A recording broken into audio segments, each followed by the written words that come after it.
Welcome to Emotional Algebra with Dr. E. Emotional Algebra is a podcast that helps listeners to understand the subtle calculations people make every day in their relationships with others and explores the known and unknown variables that affect interactions in our everyday lives.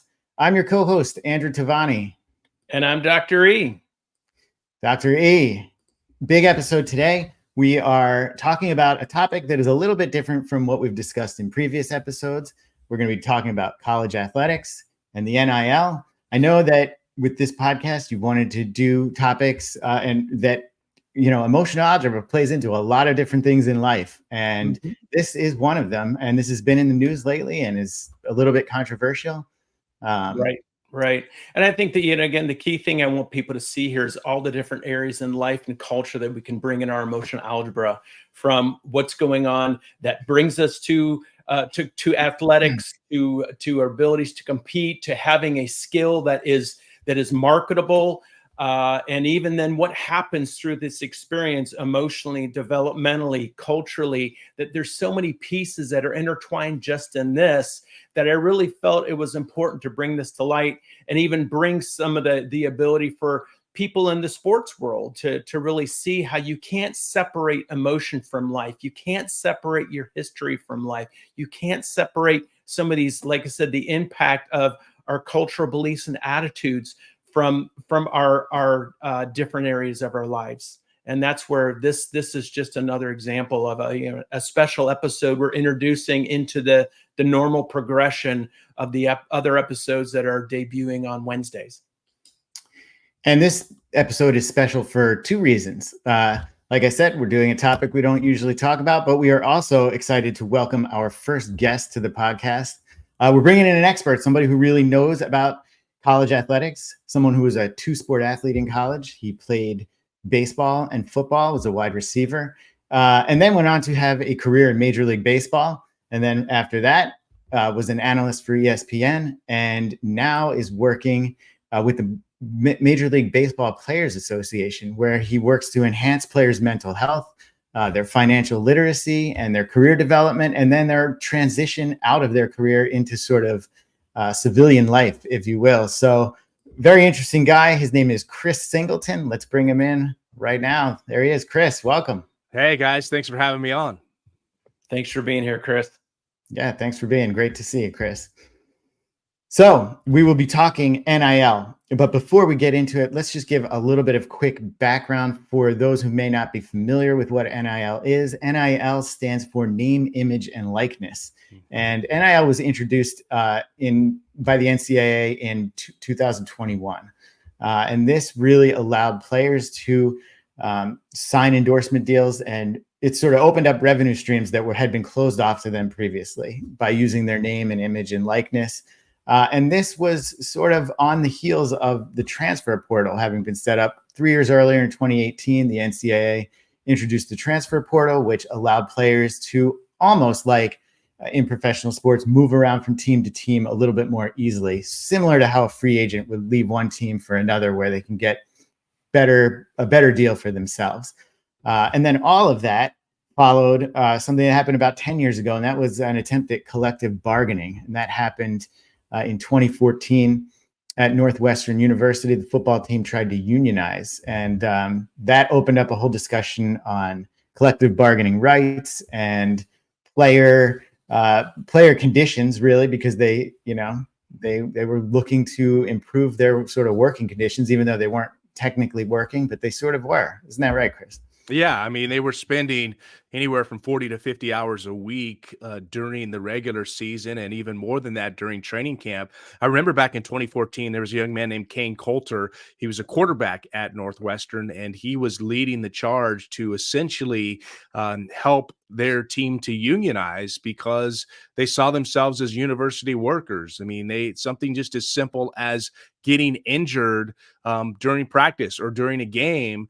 That surgery, which everyone in the stadium would think would be covered by the university, was something that was not covered by the university and fell on the responsibility of that player's parents. So, just looking at the time commitment that they were putting in, the sacrifices that they were making, sure, many of them had scholarships, but there are limitations to, what those scholarships provide. And when you start to get into some of the bigger ticket items like surgeries, as I've mentioned, ACL surgeries, shoulder surgeries, things of that nature, those can cost a lot, and that can impact a family that already may have somewhat of a difficult time sending their kid to college. So just to see, and I remember meeting Kane Coulter probably around 2015, 2016, and hearing from him directly just what the initial complaint was.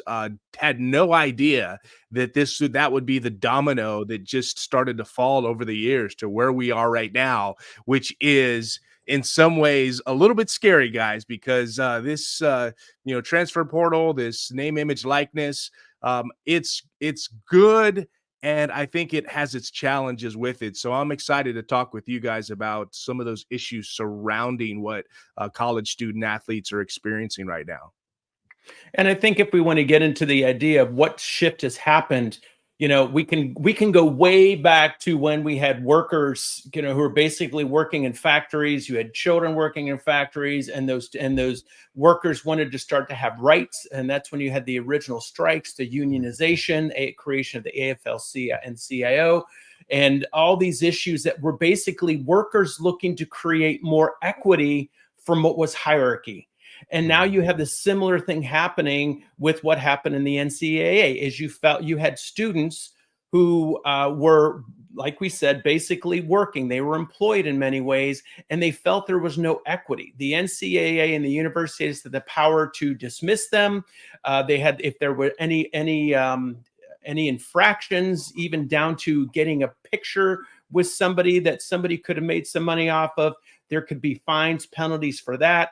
So you had all of these issues that players felt exploited about, as well as the many elite athletes who were injured with career-ending injuries, as you mentioned, Chris, who weren't able to afford the surgeries, or their insurance had to. But what about those families who didn't have the money to afford the surgeries, didn't have the insurance, couldn't support the rehab that was necessary, and then the careers that were lost? So you had athletes who were able to have their own insurance policies, for catastrophic injury, but even those wouldn't potentially cover what many athletes put their lives into, and their wishes, hopes, dreams, and wants. But again, also that's where some of the work that I really enjoy that you're doing is helping athletes and elite athletes plan financially and look for career transition. And I think even the NCAA, while they work on those things, a lot of times when we're getting into NIL issues, I wonder if those athletes are really thinking also from that level too. So yeah, as you said, there's a lot of interesting issues to discuss here and bring to the table. Yeah, I mean, I think a big thing for me that I always noticed was the disparity between, this golden calf in growing up, back in, the 80s, 90s, was that, man, if you can get a full ride college scholarship, you have arrived, because all you need to do is get a college degree. Maybe you go professional, maybe you don't. But if you get this college degree, you've got this golden ticket to live this American dream and everything else.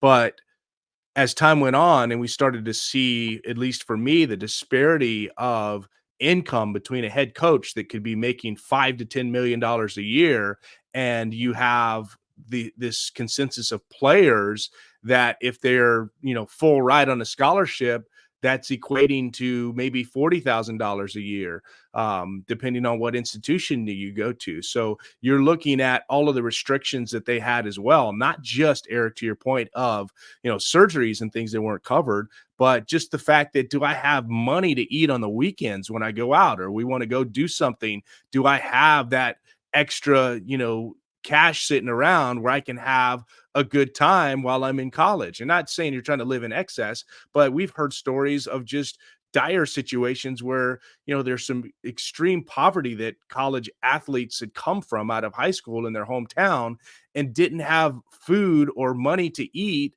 when it wasn't a training table type of situation, when maybe it was the off season for their sport and they didn't have training table like they normally do. And we all know, growing kids, man, a couple of meals a day. 2 or 3 is not enough. They need to go in the pantry and get some snacks and have some food to eat because they're still continuing to grow. So I think there were a lot of issues that were starting to come to light and saying, hey, wait a minute, this whole equity and power situation, it really seems to lie within the university and within the head coach, but it's not trickling down to the guys and girls that are doing the grunt work and working hard on a daily basis, balancing sport and education. I've got to I'm not just here playing my sport, but I've also got to keep my grades at a certain level in order to stay eligible to play this sport. Well, and you're bringing up some great issues there in terms of the inequities that existed between college coaches and the athletes. But now you're compounding those inequities between the college coaches, now the players who are making some NIL money, to then the players who aren't making that money. And then you look at the other multiple sports within the NCAA system where there just isn't NIL money. What's happening with that, and how does that affect player morale, player loyalty, the idea of team? You have your elite programs like your Ohio State, your Texas, your Alabamas, your USC, UCLA. I can name many of them, but there aren't an excessive number of them where you can have all this money come in, and you have universities who play that right, where now you can create your own collective to basically pay players, which isn't the idea that they're getting paid for a jersey. They're just getting paid because the university had a bunch of fundraisers to go and bring in a championship caliber team that some of those might be one and done, and you might have some players that have the loyalty to want to win. But I think what we're compromising, and what's been compromising college athletics is trust, which is going to affect, like I said, the concept of loyalty. I think a lot of standpoints from the standpoint of the university and NCAA, it's seen as with very little integrity. And then you have a lot of players who we talk about the attitudes and emotions of players who we call narcissistic. These are players who often have grown up exploited in their younger years, and sometimes their sports that they played in when they were kids, to being brought into high schools to be the elite athlete, to then being brought into the university. And they were able to use that and leverage that powerfully for extra favors and for all the accolades and all these issues that inflated their egos. That sometimes what the issue you run into is once you get them out of their sport, they don't have a self-concept other than their sport self-concept. They don't really know how to manage relationships, life, intimacy, closeness, because they felt used as a commodity. And then they have often learned to use people as commodities. So now in this world of NIL, that is one of my concerns, that are we feeding the monster without potentially giving these students the support to really understand psychologically what's going on? And even then, if you did, would they trust the guidance that they were getting? Yeah, and I think so. I think many people, I think maybe all three of us here, agree that the NIL is on its face a good thing for the players, because it, like Chris was saying, it sort of opens them up to give them some money to be able to just live a normal life while they're off the field, but during a season or even during the off season.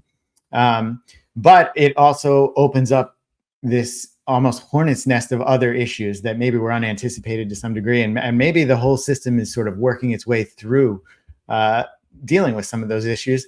I want to talk about, guys, the one of the most recent examples of this, and that is the UNLV quarterback, Matthew Sluka, who last week, after getting off to a 3-0 start with his team, just decided to leave because he didn't receive, I guess, the large part of his $100,000 signing bonus that he was allegedly promised by the school. He had received just $300,000. He left the team. Now the team went on this weekend and seemed to have no problem winning without him. They won 59-14 to improve to 4-0. But I'm curious, Chris, Dr. E, what do you think of how this scenario played out? It seemed like there were a lot of things happening. The guarantee seemed to have come from an assistant coordinator, somebody lower level, not a head coach, not a school administrator. Chris, what do you think about a player leaving his team three games into a season in which they're undefeated? Yeah, I think it's an unfortunate situation and from multiple angles. I mean, no kid, and I guess I maybe can take kid out of it because if you're a, fourth year, fifth year senior, you're, 22, 23 years old. So you're not an 18 or 17-year-old kid fresh out of high school. You've got some miles on the tires there and are a little more mature.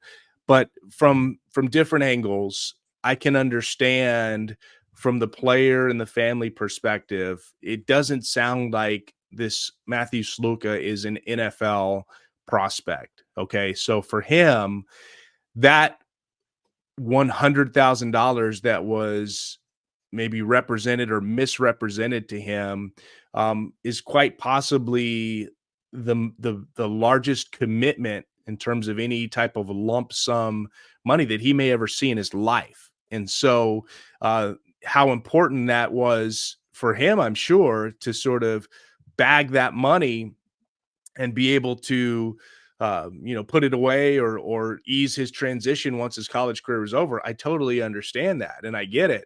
I hate the fact that whatever the miscommunication was, that it put him in a position that he had to make such a difficult decision, because I'm sure, having been there, bonded with his teammates, as you mentioned, Andrew, 3-0 record up until that point. But now you're looking and saying, I'm not just making a decision about myself. I'm making my decision for 50 plus other guys that are here. If I'm the starting quarterback, I'm in large part the leader of this team. And so the pressure that he was inadvertently put into to have to make that decision, I feel for him. Now, the devil's in the details. Perhaps at some point we'll find out exactly what those conversations were between what was promised, what was maybe assumed and actually wasn't a promise or guarantee. That at some point I'm sure will come out. But it's a situation that's very disheartening because it only further exacerbates what we're looking at in terms of this landscape of college athletics. I mean, I've got a buddy that's a big time college football fan. He has been Florida State guy from Florida, and he can hardly watch college football anymore because of the fact that these guys are getting paid. It's a different mindset and attitude. And for all of us that are in this kind of older generation, it's kind of tough to see. I mean, you want people to be able to make and earn what they rightfully deserve or what the market dictates for them. But I think there's something special that we've all enjoyed about 18 to 22-year-old kids, if you will, that are going out there and competing, and they're playing for that name that's perhaps on the stadium or on their jersey of, Michigan or Georgia or Alabama, rather than the name that's on the back of their jersey, which would indicate that individual. Yeah, that is an interesting way to look at it, Chris. Dr. E, talk about the sort of how we got here with this deal. Obviously, some emotional algebra had to go into making an offer to Matthew Sluka, and then his representation, accepting that offer. Yeah, and there's a couple issues I see here. One is the ability to trust, again, those in the university. Two, the business side of this, there's so many different rules and so much ambiguity about this, and there wasn't anything in writing from what we understand. So making sure you're covering the business side, we'd love to and would be able to do business with a handshake. And a lot of our history of the integrity of our country and businesses and the way we did things long ago was more based on do business on a handshake. And unfortunately, now it's become so you got to sign on the dotted line. So again, we have the impact on trust. We have the impact on the integrity of the university and who can make those promises, who did or didn't make those promises. And then we have the impact that on this student here, who Chris made an excellent point about what this student was maybe looking to do to help secure a good start to his future. And now that's been taken away or was not provided. And now how did he affect his ability to transfer to another school? is another university going to want to take a chance on him, showing that he doesn't seem to have that team loyalty, when, as Chris brought up an excellent comment, that he might absolutely have loyalty to the team and the other guys who are made promises. Maybe he was the one who said, no, I'm going to stand up for this, not just for me, but for you, because who knows how many other people were made promises.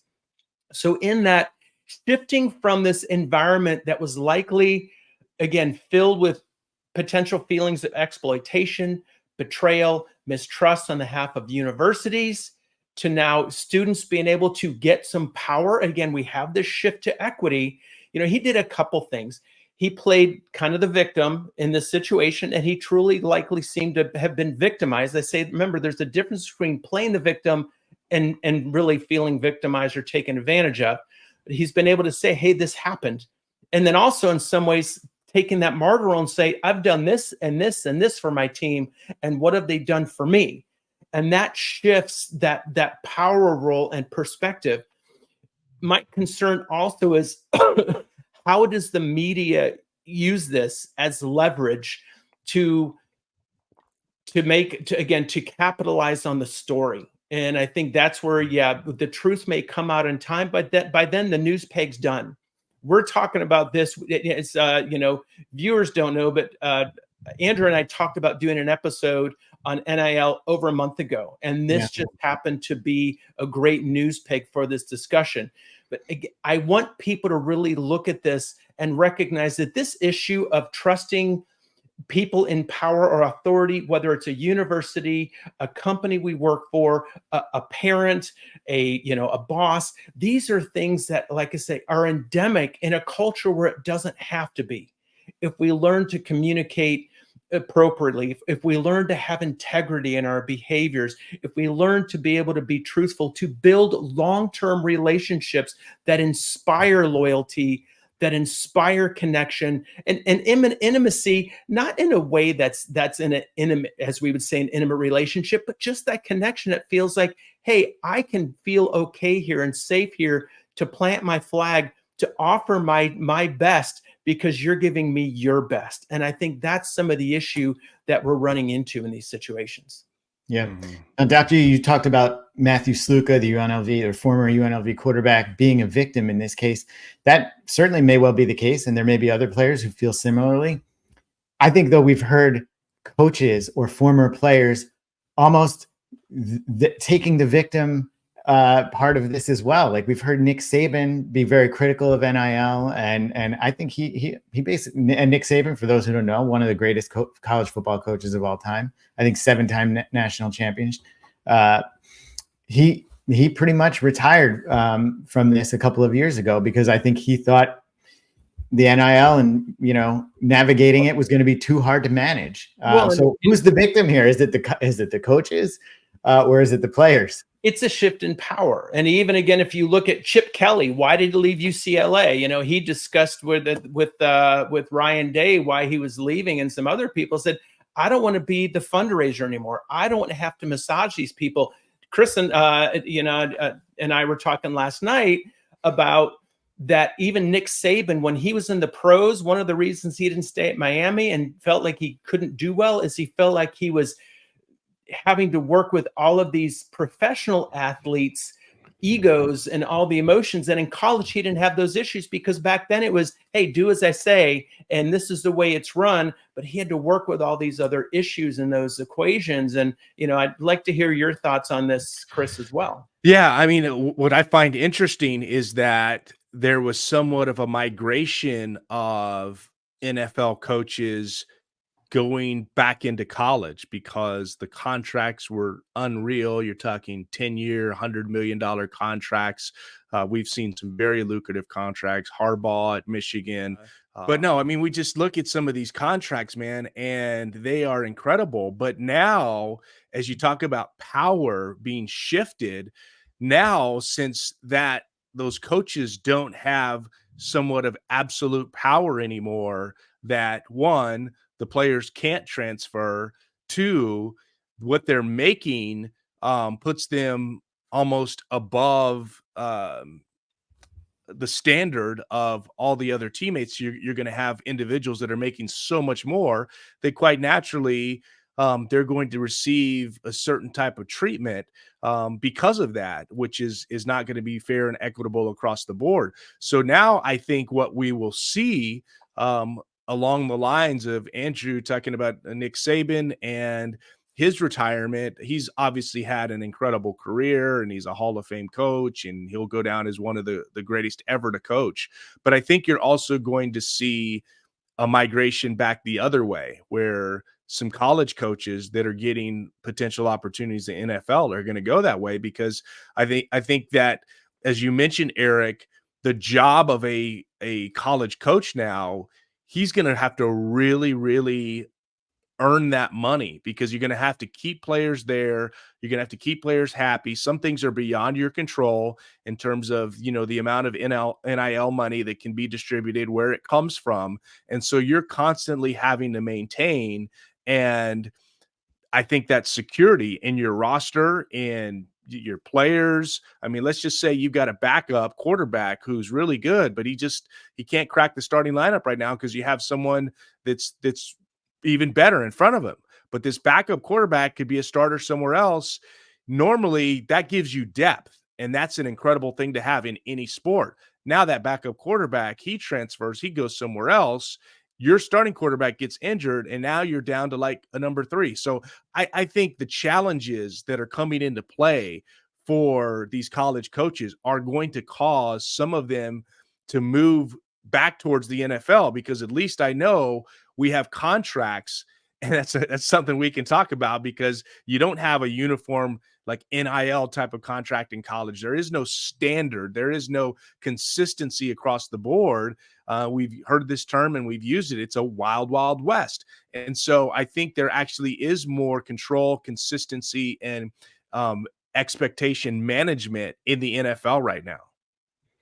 Okay, so the players can feel victimized. The coaches sounds like they can feel victimized too. I want to go back to something you said earlier, Chris, and that is the fans. The fans may feel victimized in all this because, like you said, now the game is a little bit more about the individual, less about these teams with these great histories and so forth.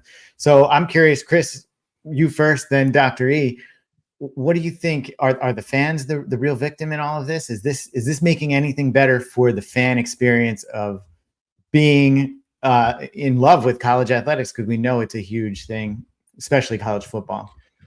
I would say personally that it's got to have an impact. There are going to be some programs that I think are going to be less impacted by all of the movement and, in terms of the transfer portal and NIL, that are going to be able to maintain some of that integrity. And a lot of that, it also comes down to leadership, your head coach, your coaching staff. What type of environment are you creating? How comfortable do parents feel sending their kids, to that school?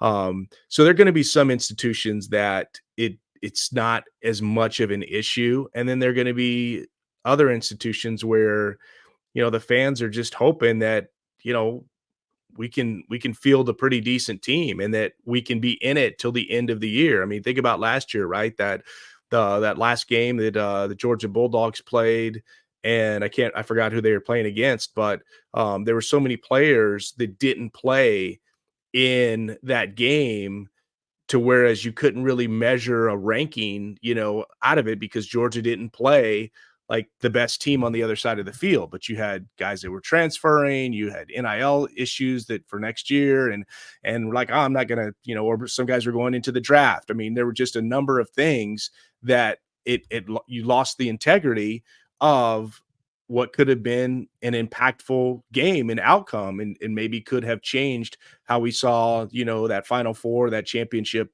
game. So there are a lot of things I think that impact the fans. And I personally, I'm not this hardcore, college football fan or even really college sports fan, to whereas I'm dialed into a certain team. I like to see good competition.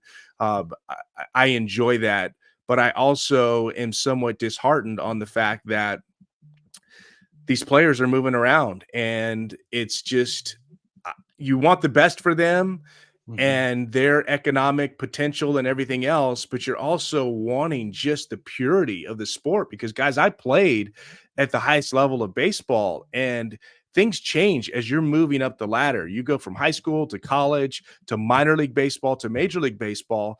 And, we used to joke that, like, in the minor leagues, you all needed each other. Like, if we're going to have an off day, barbecue, get together, hey, we needed to, like, pool our resources and invest our money together in order to have a good time. You get to the major leagues, it's 25 guys, 25 different cabs after the ball game.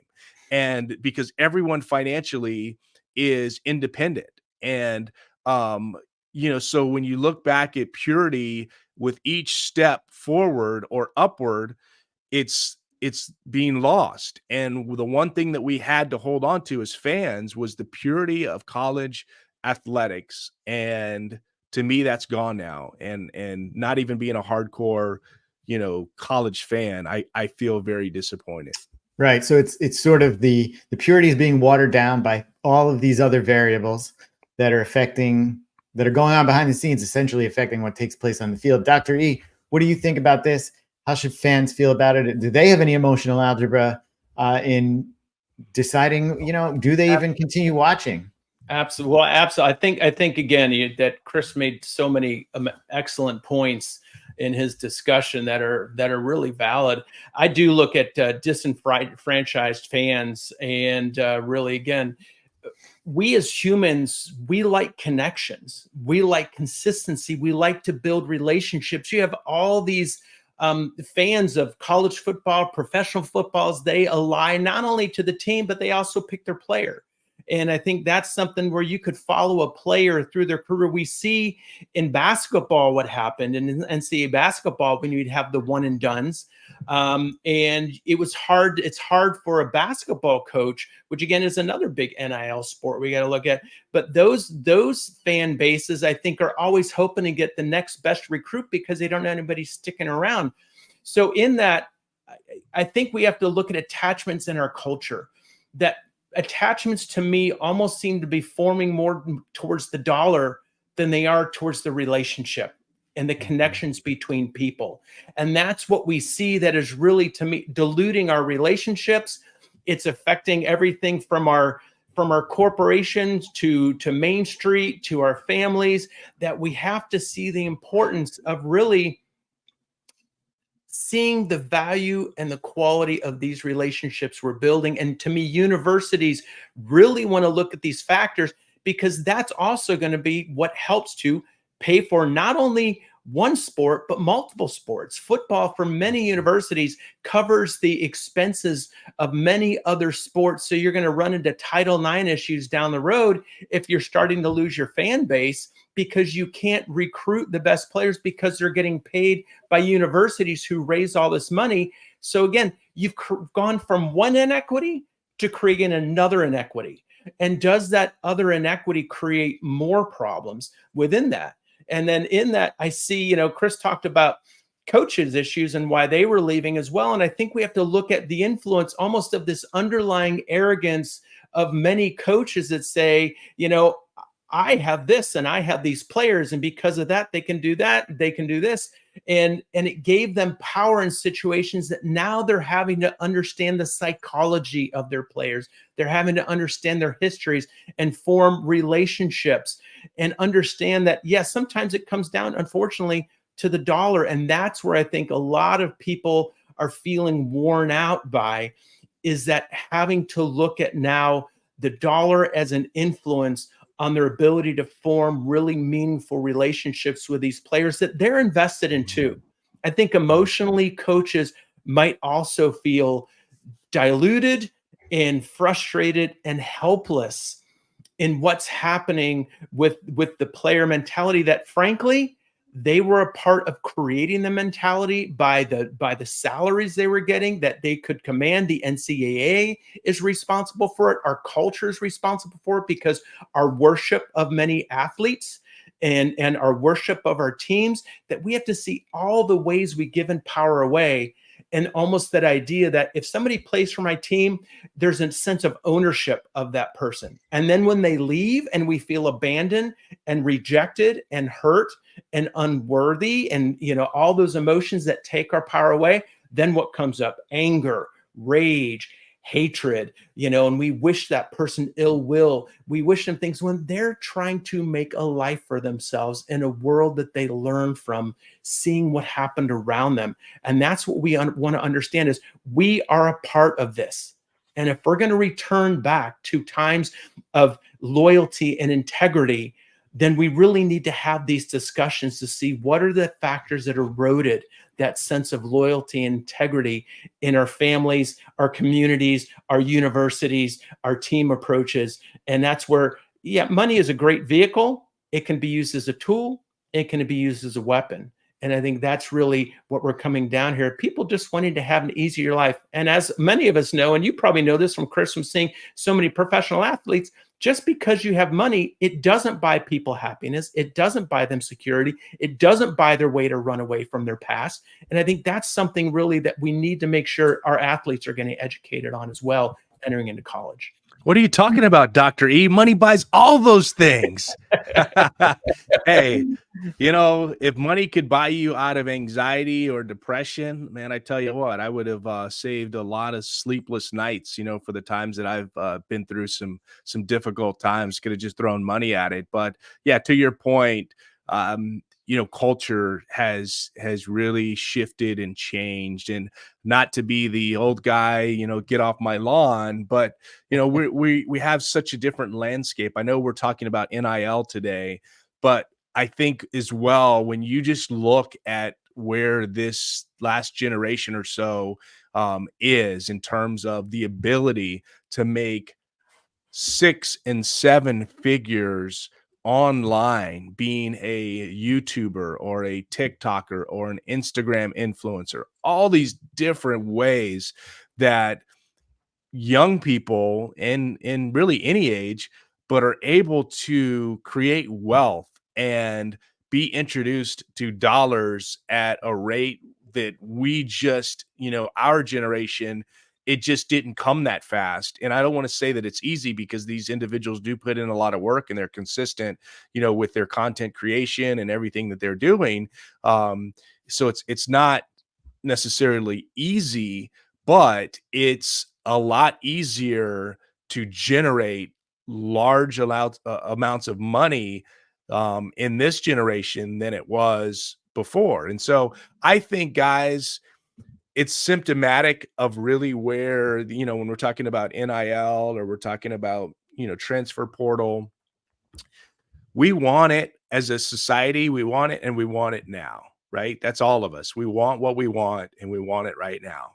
Even more so with this younger generation. Now is the time. It's not about, hey, I'm going to get a job after college. I'm going to work for this company for 25, 30 years, get the gold watch and retire. That doesn't exist anymore. So I think, to your point, Eric, there is such, a motivation to get paid today, because don't know what tomorrow holds, and there are dollars on the table, and I'm going to grasp those. The problem is on the other side of that, which I don't even, since I deal in the professional realm, I don't know what the college landscape looks like, but I hope that there are mission-driven individuals in the financial services areas and mentorship areas that are reaching out to college athletes to try to help them understand, the ones that are benefiting from NIL funds and everything else,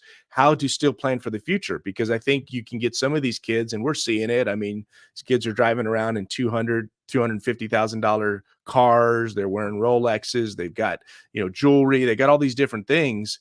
And those aren't wise purchases. But I think when you're still in college, you still feel like you're kind of this kid, and you're just playing around with this money. And this money is not, really that big of a deal in terms of my life and future, because I'm still in school. I'm just a kid.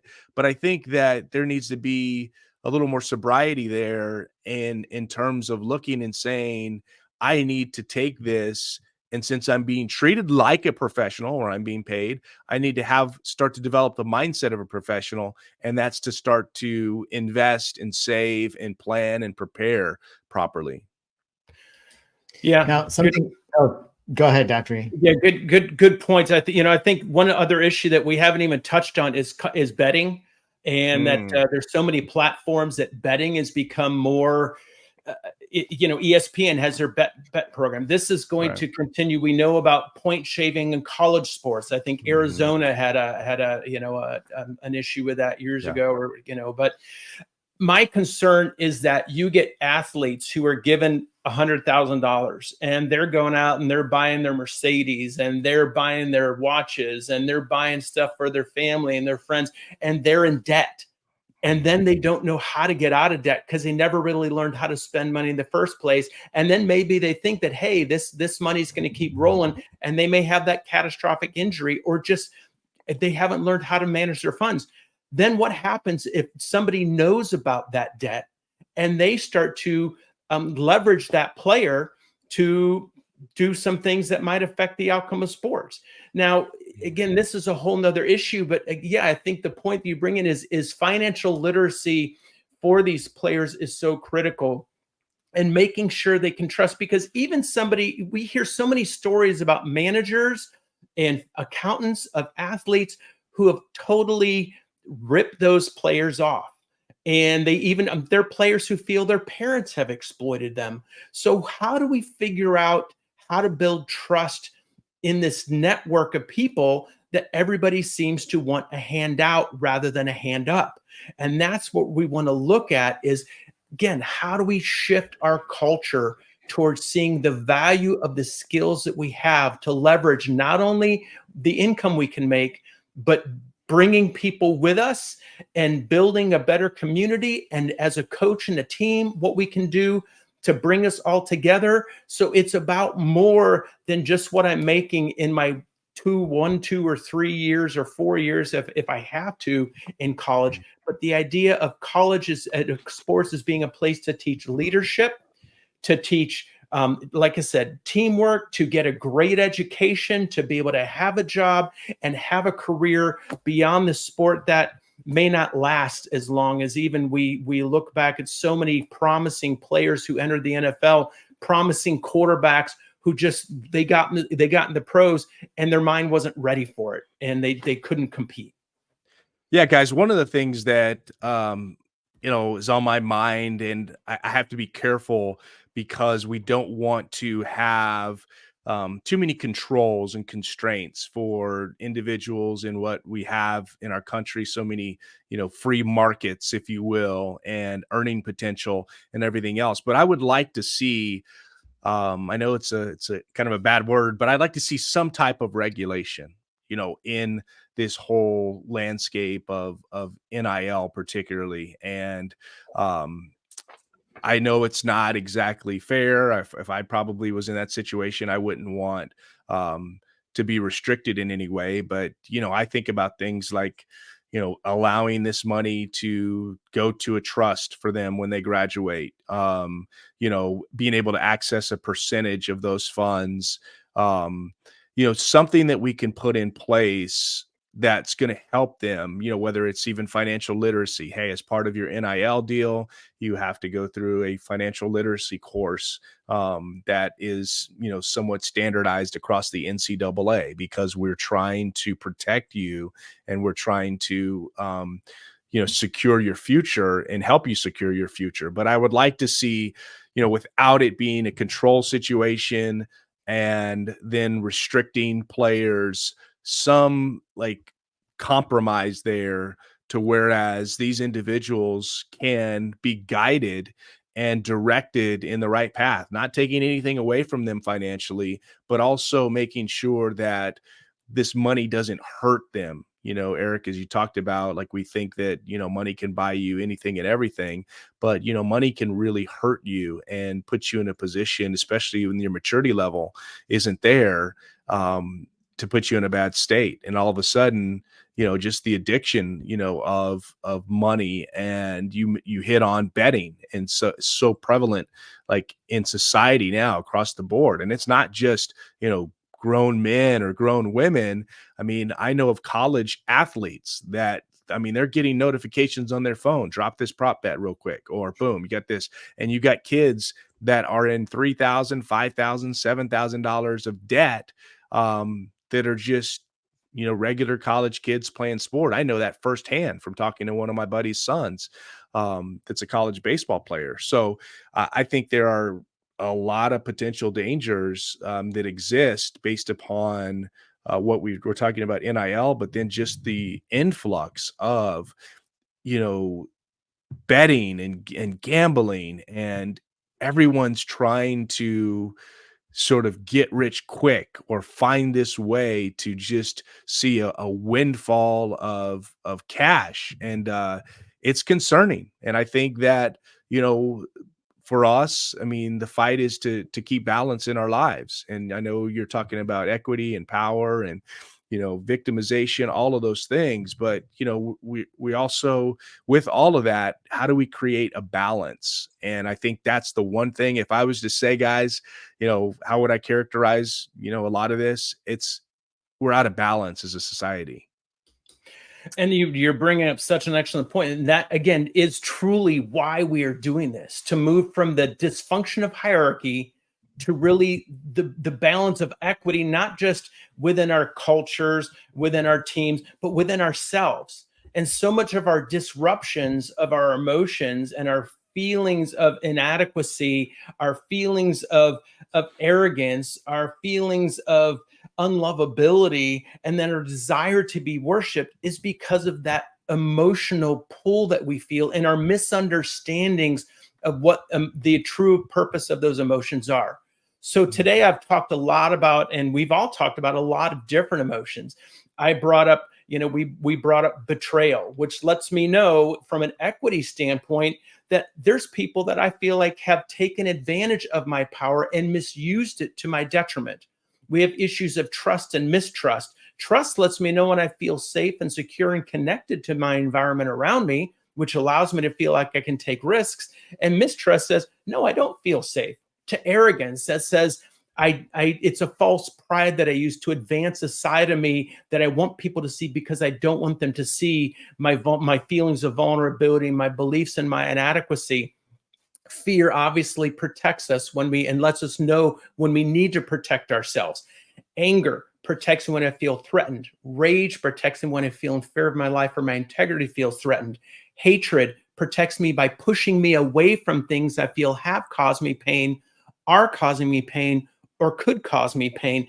So just to mention a few of these emotions, and that's why as we do see this imbalance and these roles that of the victim, persecutor, rescuer, instigator, all these roles that I've talked about, this is again one more example that we want to see why much of this is unsustainable.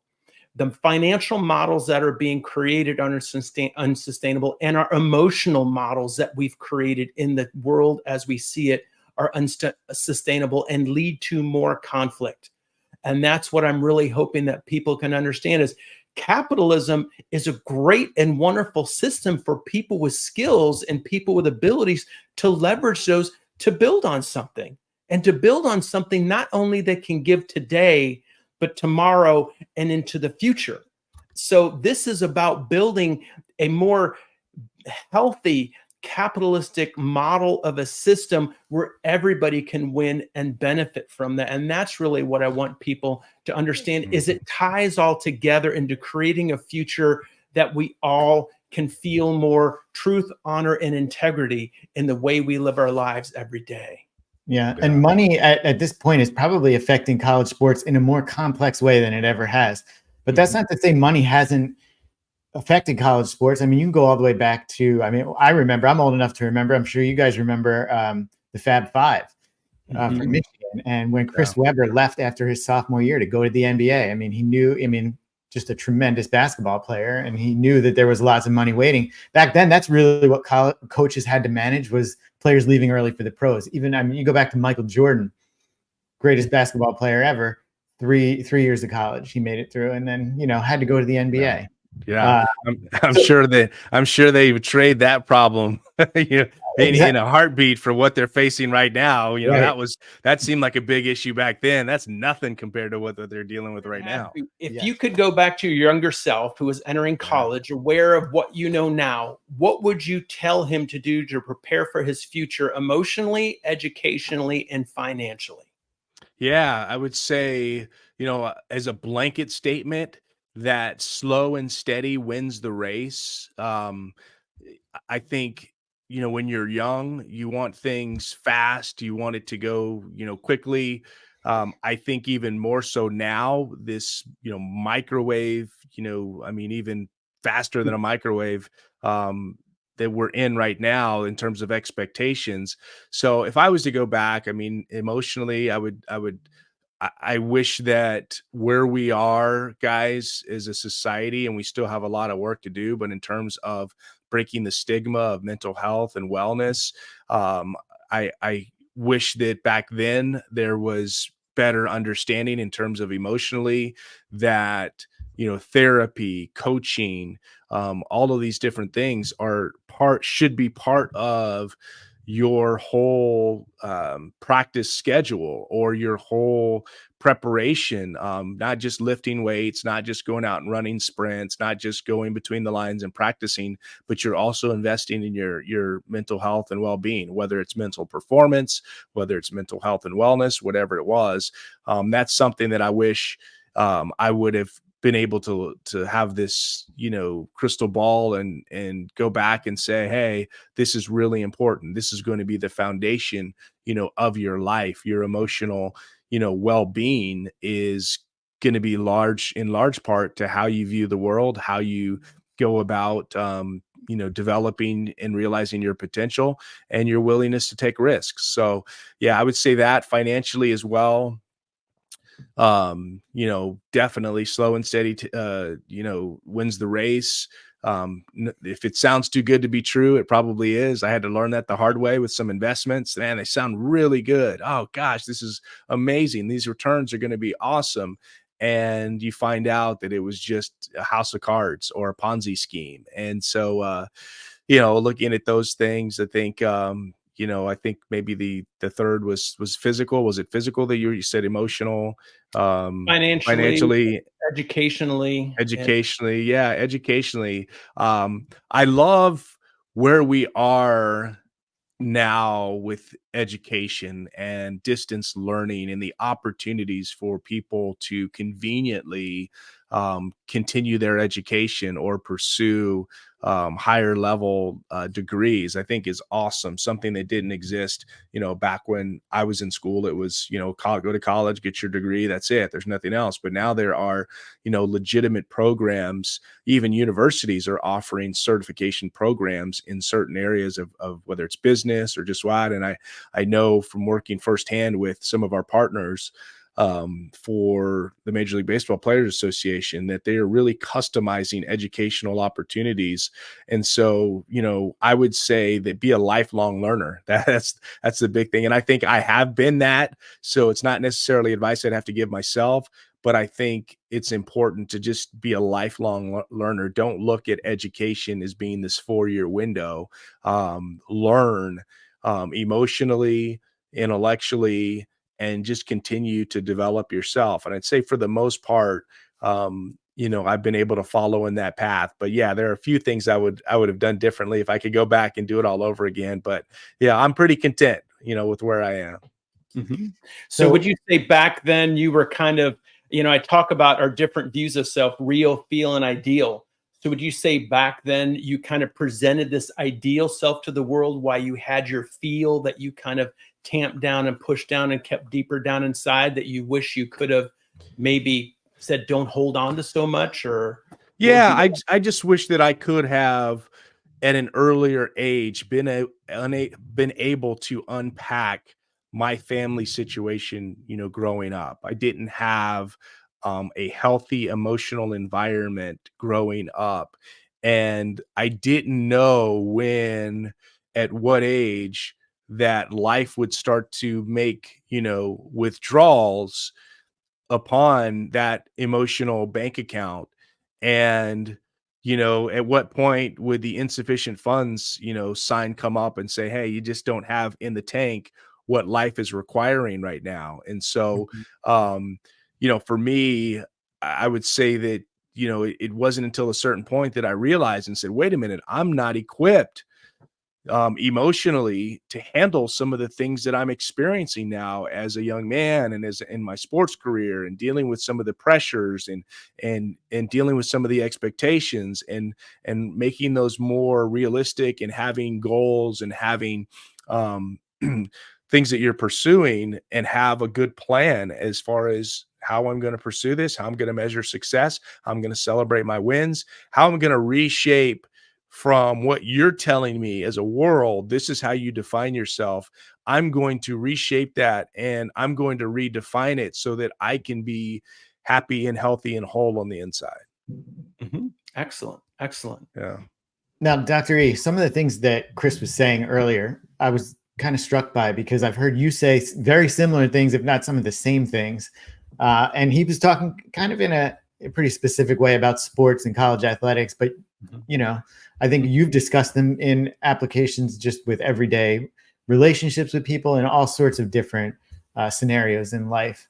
Well, Chris So, taught me everything I know. He and I've been hanging out for a few years now. Yeah. He and I are great buds, so that's Yeah. kind of the backstory. Is he's like a brother to me. So, but Yeah. no, we do share a lot of thoughts and in commons and beliefs, and come from different experiences, different backgrounds, and we've been able to have that level of discussion and having a discourse about things we do agree on and find commonality, and things that we don't necessarily agree on, that we're cool with each other on that, because there's a level of trust and ability to be honest, and it's a relationship that's being cultivated. And and there's things I admire the heck about out of Chris about is his thirst for learning and desire to learn and want to improve himself. And he's not one who